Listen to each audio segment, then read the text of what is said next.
Shalom. First thing and foremost, I want to give all praises and glory and honor that's due to Yahweh, Ba'ashim, Yahweh Shai, Ba'ashim Rakakwadash.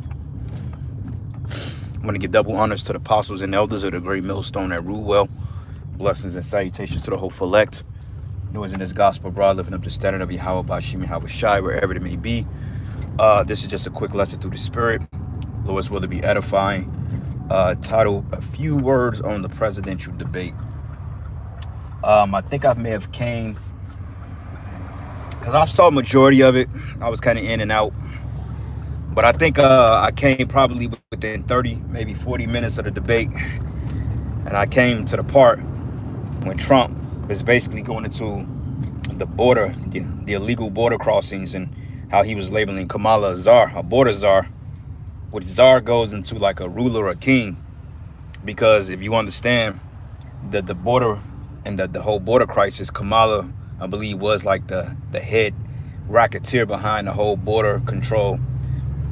You got a guy named by the name of J.J. Harrell or Carell that basically stated that when he was working as a border patrol agent, basically they was just literally walking, they was literally just letting these people across the border, and we got footage on that. You know, we got footage of how they was letting people cross the border into America, and they was hopping on trains and being bused to these particular Democratic cities, mainly sanctuary cities like Cali, Chicago, New York, you know, the major big threes, you know, which is basically Democrat states or Democrat cities, which is ran by liberalism. And we know what comes from liberalism: feminism, wickedism, momoism, all types of ism that comes from, you know, the liberal side of things, which, you know, both sides of the party is smoke and mirrors, man. So anyway, Kamala, I mean, she had a 4% approval rating when it came to who won the debate. Trump destroyed her hands down because he was attacking certain things like the inflation. He was bringing out valid points about the state of the economy. But one thing Trump didn't really go into, and that I noticed, is that his plan for economic recovery. Though he did mention that he was going to put tariffs on China and other nations that trade America and do the outsourcing, he did mention that they was going to put tariffs on these nations and how he was going to bring down the debt. But the whole time he was really attacking what they didn't do, and he was making excellent points, basically stating like, well, for one thing, if you're going to do all these things, why didn't you just do it? It's your third year in office. Why you ain't just do it? You know? Numbers where tariffs raise prices. What are you saying, bro? Anyway, not important. But anyway, so when you look at the end of the debate, they had an approval rating. Trump won 94%.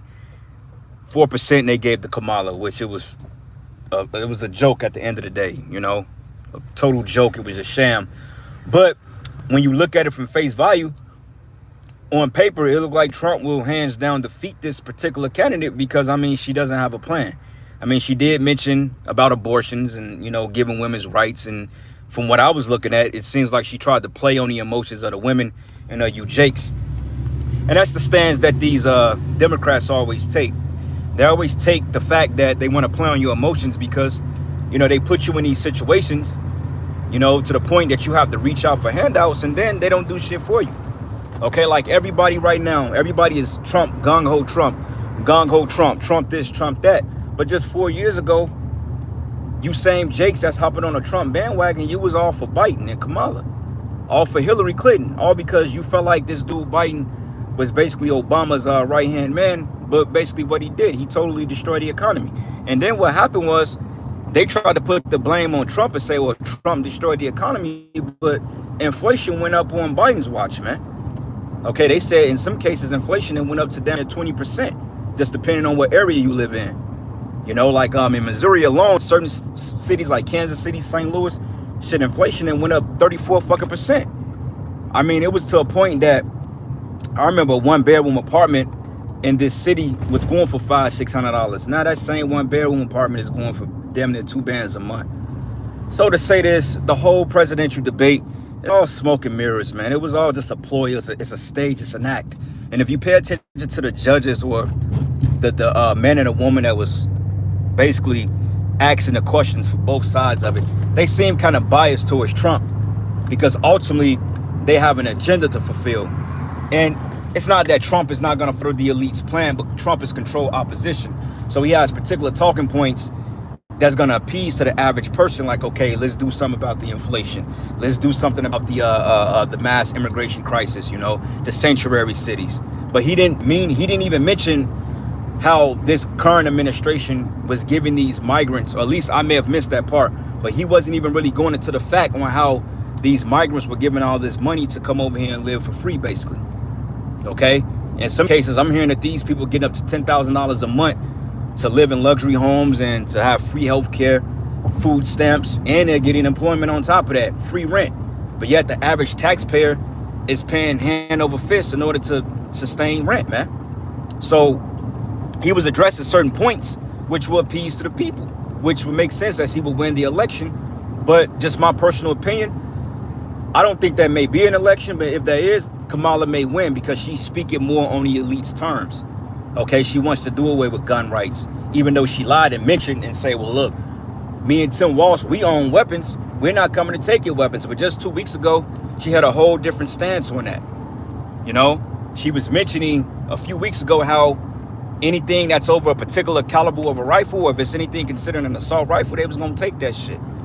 She said it 2 weeks ago. I did a video on it. She wanted to implement a buyback program, but I guess she got so much lash back off that to the point she had to change her stance.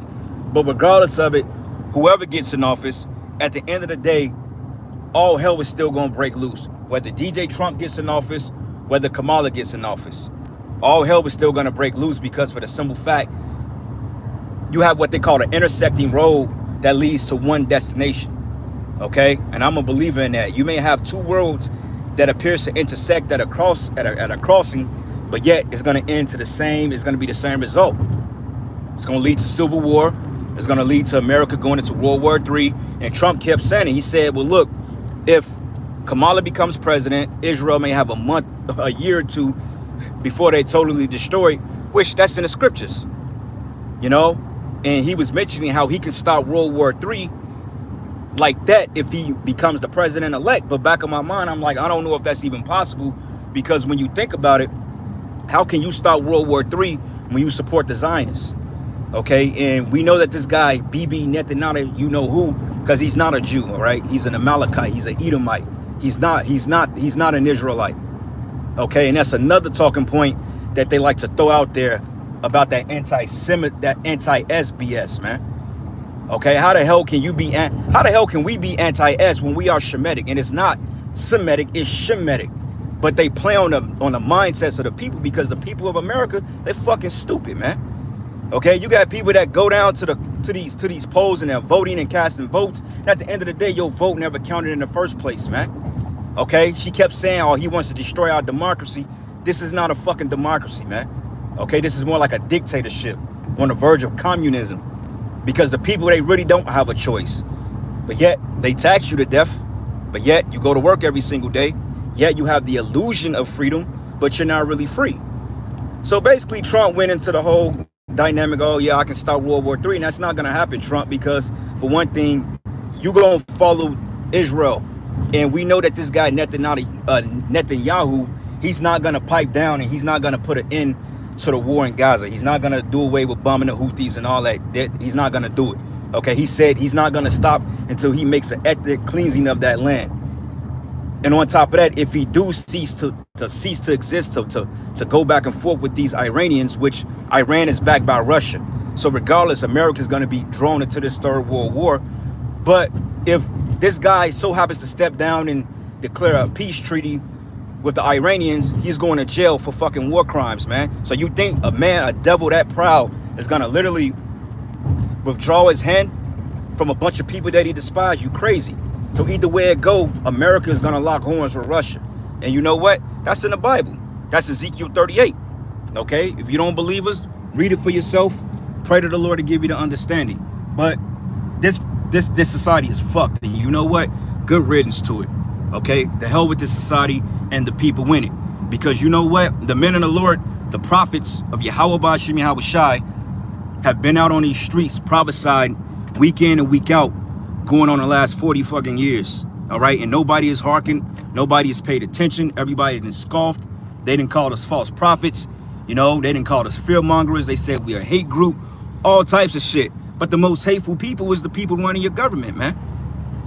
You know, so it's a done deal. Terrorists raise prices. Yeah, he said he was going to raise prices on China, you know, to do business and trades. He said he was going to do that because he said they've given away hundreds of billions of dollars to China and these other countries in order to do business with them. And he said, look, we just going to put tariffs on them when they want to do business with them. And I guess he's going to use that to somehow, some way bring down the debt. But you're not going to bring down a $37 trillion deficit in a matter of 4 years, bro. It's impossible. And on top of that, the money ain't being backed by anything. So how can you bring down debt with debt? Don't make any sense. Okay, it's not gonna happen. And they said that America quadruples their debt every 2 seconds. I think around $200,000 to $300,000 every 2 seconds. So you're not gonna never pay that debt back. It's not gonna get paid back. Okay, and the scriptures even tells us in the book of Jeremiah, I believe it's 51:7, if I'm not mistaken, that we would have healed Babylon, but she is not healed. Okay, and Babylon the Great, according to the Bible, is America, or Mystery Babylon, or the virgin daughter of Babylon. These are all spiritual surnames for this corporation called America.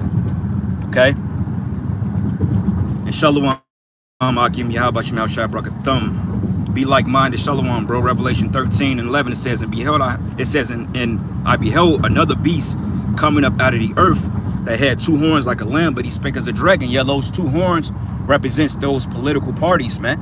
Okay, you got the Democrats, you got the Republicans. Now, in the ancient Roman Empire, you had the plebeians and the patricians, okay, which was basically of the same gensis, but one was for the monarch, for the monarch of the people, which a monarchy goes into like an elite rule of the 1% that delegate authority among their vassals, and then you got the patricians, which I believe was more so-called for the people, okay, which the Democrats is so-called for the people, which we know that's a lie. Okay, and then you got the Republicans, which is basically the conservatives, which they believe in a constitutional right, so they say. Because my thing is, if they really believed in that, they would veto everything that this guy Biden put out there, but they didn't, which shows you that they're all part of the same goddamn conglomerate.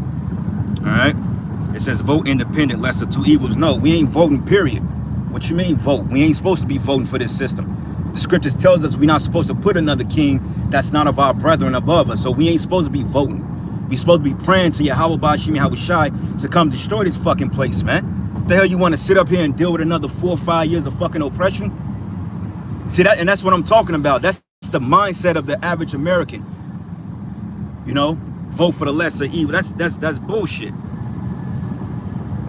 Where did I get the 4% rating? Well, if you paid attention to the end of the debate, if you look at the end of the debate, they gave a poll. People voted on who they thought won the debate. 94% people thought Trump won the debate. 4% only voted for Kamala actually beating Trump in the debate. If you stuck around and you listen to the end of the video, you can look it up. Just do a Google search or, you know, look it up, man. You can find it. At least that's what I saw. They had a vote. They had like a scan code that you can give your opinion on who won the debate or who you felt won, and 94% of the people stated that Trump won. Only 4% stated that Kamala won because she gave some generic ass plan. Then 4% of the other people stated that, well, you know, we couldn't really determine who was the winner, because at the end of the day, neither one of them was saying shit. But he was bringing out valid points when it came to calling her out on our bullshit, because she kept running around from the border ordeal. Okay, the sanctuary cities, the violence of the migrants, the inflation. These are the things that she couldn't get around. And if you paid attention, she looked like she was totally defeated, man. You know? So, it's a done deal. It says vote independent, the lesser of the 2 evils. I mean, evil is evil, bro. I mean, that's the dumbest thing I've ever heard. Vote for the lesser evil. Why would you want evil anyway? If you are one of us, your whole prayer should be to the Most High to destroy this place. But I mean, the way you talking, I don't even think you even one of us. So I mean, it don't matter what you think, you know. Accountability spirit. It says another YouTube conspiracy theorist. Okay, then get the fuck off my channel then, Tony. If I'm a conspiracy theorist, get the fuck out of here. And you fix this shit. Fuck out of here, man. And I'm gonna set up moderators on this channel, Salakia. I'm gonna set up moderators. That way, you got a bunch of goofies on this comment board. You can just block their ass, because all these people that's talking shit, the Most High is gonna destroy every last one of them. Anyway, going here, Isaiah 10:1, it says, woe to them that decree unrighteous decrees, that write grievousness which they have prescribed. Right, an unrighteous decree is a law. Okay, and for the dummies out there that say that we're fear mongering and speaking on conspiracies, only thing you got to do is do the research and open up your eyes. Because all you dummies out there that went to shot the J and you all fucked up from it, it looks like the C theorists, it looked like we was right. It looked like we was right about all the mandates and all the lockdowns and all that other shit. But yet you dumbass people went down there to shoot a goddamn jump shot to keep a fucking job that you may not have in another year anyway. A bunch of idiots, you know? Anyway, Psalms 94:20, it says, should the throne of iniquity have fellowship with thee, which frame in mischief by law? Right, okay, and mischief by law, going into these unrighteous laws that they're passing. Okay, these unrighteous decrees, giving Moses rights. And that's another thing that he didn't address, but I understand he can't speak on these particular ordeals because for the simple fact, they have an agenda at hand. That's one thing about these presidential candidates. They're only going to speak on mainstream issues. They're not going to speak on what's really going on behind the scenes. Okay, they're not going to speak on how they found biolabs, basically with America's print on it in the Ukraine. And it's the reason why the war was started over there in the first place. They're not going to speak on stuff like that. They're not going to speak on small hats because they can't do that. Prime example, she tried to use the January 6th ordeal, which that was a weak attempt because they showed the guards allowing them to walk right up in the White House. I mean, we got the video of this shit. I mean, the people were just walking through protesting peacefully. But all that other shit they had going on out there, it looked like a movie set, man. But yet people are too stupid to see that because they're so stuck into MSNBC.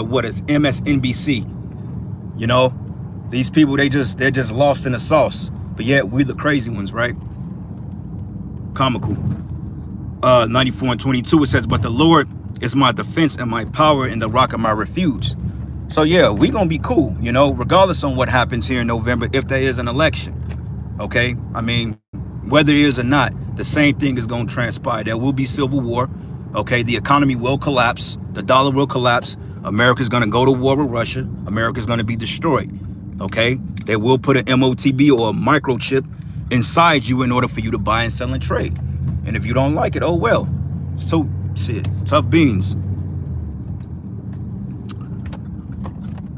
Give me 1 second, brothers. Let me park this whip real quick. I'm kind of on the road and driving, so Salakia seem all over the place. But let me park this car real quick and get a little focus in before I end it. I want to get a couple more of these precepts online. And I'm going to set up a couple of you brothers as moderators.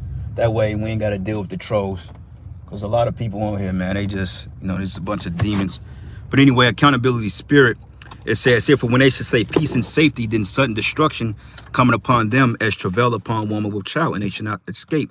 1 Thessalonians 5:3. So regardless of it, at the end of the day, there's going to be a world war. You know, it says they build biolabs here now too. Yep, that's absolutely right. It says God won't destroy Sodom until all righteous are gone. But that one is separate. What you mean he won't destroy Sodom? Well, you got to understand the elect will be beamed up out of here as this place is being destroyed. And the precept to that is Revelation, the 11th chapter, when it says that, behold, I saw them descended to heaven with a cloud, roughly paraphrasing. It says, and all their enemies beheld them. In that same hour was there a great earthquake, and a 10th part of the city fell, which the 10th part of the city is talking about America. So as we're being delivered out of this place, you're going to have missiles that's being shot here. Okay, there's no such thing as a pre-tribulation rapture or, you know, we're going to be taken off the earth. No, that's not going to happen because Revelation says that the hour of temptation should come upon all that dwell upon the earth. But we will be delivered out of here as the destruction comes, if that make any sense. It says Kamala promised so much freebies like candies. I was one who was going to pay for all she promised. Of course, we going to have to pay for it. We always pay for it. You know? What the fuck are you on about? None of your fucking business. Get the fuck out of here. But anyway, I'm at my destination. So Lord's will, I'll come back with a part 2. Giving all praises and glory and honor that's due to Yahweh Bashim Yahweh Shai Bashim Rakakwadash. I want to give double honor to the apostles and elders of Great Millstone and rule well. Peace and blessings and salutations to the hopeful elect. Lord's will, you will edify into the next lesson.